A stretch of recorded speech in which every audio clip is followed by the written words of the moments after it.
Yo, what's up guys, it's your boy Vatican, and today I'm bringing you the second episode of Destiny Tales and Legends. Since I finally made it to the Lighthouse, I felt it only right to bring you the Grimoire to the Lighthouse. But before we get to that, guys, if we could get this video to 10 likes, I would greatly appreciate it. It would give me a lot more motivation than I already have to keep this series going.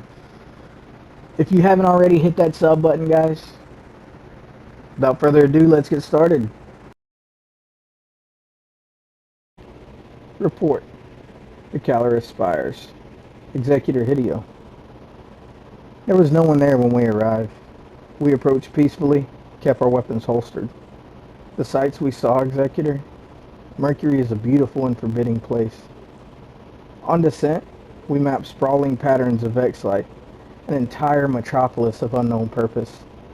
The spires strobe with lightning. A mist of burnt rock or some other effluvia blows across the landscape, cut into circuits the size of cities. There's an atmosphere as in all post-traveler records. The Vex have not yet disposed of it.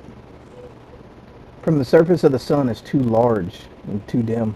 Perhaps it is the influence of the Vex constructs disorienting the image. Perhaps Mercury is in many places at once. We stood for some time staring into the solar fire. I hold myself personally responsible for the delay. The site we were invited to see is clearly a cult of Osiris camp. We found stores of glimmer, equipment, and books. A grounded ship of conventional design rests unguarded. The architecture is clearly and self-evidently Vex, but it has been ornamented extensively with fabrics and ritual objects of unknown purpose. I became convinced during the inspection that we were being watched. We ordered our ghosts to stay close. One of my fire team suggests we search for connections to the Trinary Star cultists, but if they exist, we couldn't see them. We inspected the carvings and trinkets left by the Osiris cultists. All of us began to depart from ordinary experience.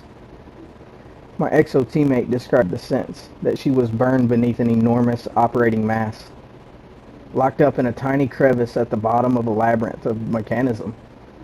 My awoken teammate felt an ongoing sense of deja vu. Her actions were preceded by infinite echo and anticipation of all her choices. She became volatile and erratic. She insisted we were being surrounded. I remember a low ringing sound and a sense of numb filth, like gravel rubbed into a wound. I experienced a sense of imminence, as if I was bleeding into the world around me. It was uncomfortable and profoundly alienating. I perceived all of my actions as determined and inevitable. My ghost commented that the traveler had made something of this world, and then the Vex had eaten that something. We gathered the treasure left for us and departed as quickly as possible. This concludes my report. May it bring some advantage to our cause. So there you have it, guys. That is my second episode of this.